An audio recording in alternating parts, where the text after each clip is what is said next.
She comes into his apartment to watch a movie. Immediately she enters. He informs her to lock the door and says he doesn't want too many children in his room. She obeys him and locks the door as instructed, without her knowing he had a bad thought on his mind.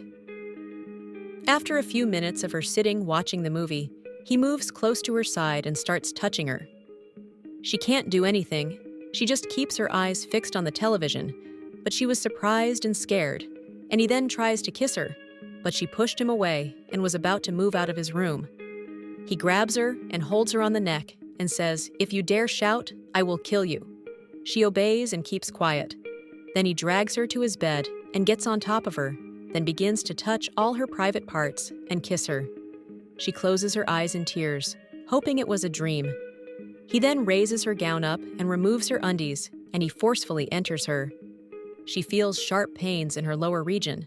The pains are something she had never experienced before. She wants to scream but cannot. She thinks she is going to die because the pains are too much and she is bleeding. After he was done satisfying his sexual urge, he threatens her never to tell anyone if she wants to remain alive. She nods her head and moves out to her parents' apartment. She could not tell her parents, and she could not sleep that day. She becomes so sad, and her parents don't really care about that. The following week, her attitude changes. She becomes moody and refuses to talk to anyone. Her friend asks her what was wrong, but she can't open up. After the third day, her friend becomes tired of her new attitude because she doesn't usually behave like herself again. Her friend becomes angry, mocks, and teases her, and also does not talk to her again throughout the week, and at home too, her attitude also changes. Her mother asks her once, but she was scared and could not open up.